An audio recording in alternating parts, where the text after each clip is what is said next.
প্রিয় কর্মী ভাইরা, আমাদের কাজ হলো সবার নিকট দাওয়াত পৌঁছায় দেয়। আমাদের শত্রুদের নিকটও আমরা দাওয়াত পৌঁছাই দিই। আল্লাহ তাআলা বলেছেন যে ওমান আহসানু কওলাম মিম্মান দা ইলাল্লাহি আমিলা সালিহা ওয়া ক্বালা ইন্নানি মিনাল মুসলিমিন। সুপারলেটিভ ডিগ্রি, ইসমে তাফদিল। আল্লাহ তাআলা বলছেন যে তার কথা চেয়ে আর কার কথা সবচেয়ে বেশি উত্তম হতে পারে, যে মানুষকে আল্লাহর দিকে ডাকে এবং বলে আমি একজন মুসলমান। আমরা কি সর্বোত্তম হতে পারবো না?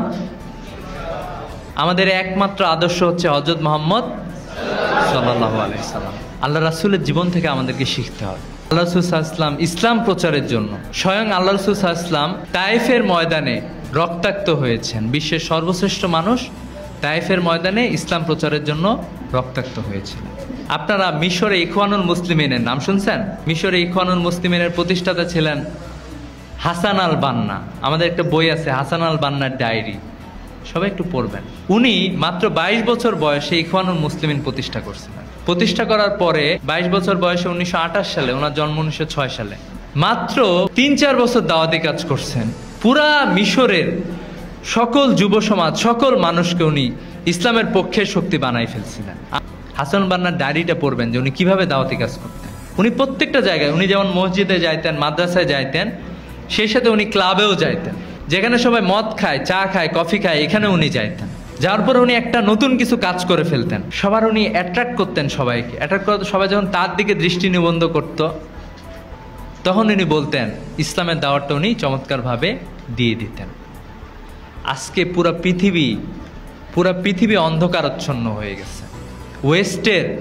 ওয়েস্টার্ন সোসাইটি, তারা একবারে ধ্বংসের দ্বার প্রান্তে। তাদের যে জন্ম হয়, অধিকাংশ যারা জন্ম হয় তারা তাদের পিতৃ পরিচয় জানে না, যে তাদের বাবা কি।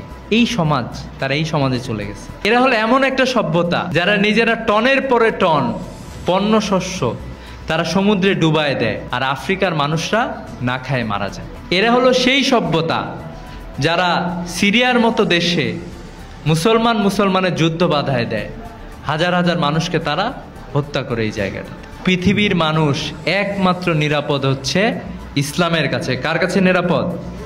ইসলামের কাছে। এজন্য মুসলমান যুবকদেরকে সিদ্ধান্ত নিতে হবে যে আমরা পৃথিবী চালাবো ইনশাল্লাহ। আপনাদের মধ্যে, আপনারা গণ্ডির মধ্যে চিন্তা করবেন না যে শুধুমাত্র রানীশঙ্কল, ওই বালেডাঙ্গি, হরিপুর, পীরগঞ্জ আপনার জায়গা না, শুধুমাত্র এই বাংলাদেশ আপনার জায়গা না। আলহামদুলিল্লাহ, ইসলামী ছাত্র শিবিরের কর্মীরা পুরা পৃথিবীর নেতৃত্ব দিচ্ছে, আগামীতেও দিবে ইনশাল্লাহ। শুধু একটা বাংলাদেশ না, এরকম আরো 10টা বাংলাদেশ চালানোর সক্ষম কর্মী আমাদের আছে ইনশাল্লাহ। এই জন্য আমি আপনাদেরকে বৈশ্বিক জায়গা থেকে চিন্তা করে আপনাদেরকে সবাইকে পড়াশোনা খুব ভালোভাবে করতে হবে। পারা যাবে ইনশাল্লাহ। আপনার রোল এখন যাই হোক, আপনাদের মধ্যে একটু দেখতে চাই 1 থেকে 10-এর মধ্যে কারা কারা আছেন, একটু হাত তোলেন। আলহামদুলিল্লাহ। 1 রোল কে কে আছেন? হাত তোলেন। 1 2 3 4, আলহামদুলিল্লাহ, একটা অংশ আছে। ইসলামী ছাত্র শিবিরের কর্মীরা পড়াশোনার দিক দিয়ে সবার সামনে থাকবে। মুসলমানরা যতদিন জ্ঞান বিজ্ঞান পড়াশোনায় সামনে ছিল, ততদিন মুসলমানরা পৃথিবীর নেতা ছিল।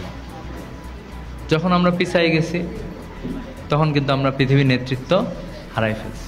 এই জন্য আপনারা যারা এখনো মনে হয় যে পড়াশোনায় একটু গ্যাপ করতেছেন, আপনারা পড়াশোনাটা বাড়াবেন, দাওয়াতি কাজটা বাড়াবেন। ঠিক আছে? আপনাদের সমাজ সভ্যতা নিয়ে আপনারা চিন্তা করবেন। পারা যাবে ইনশাল্লাহ। আল্লাহ তাআলা আপনাদের সবাইকে কবুল করুক।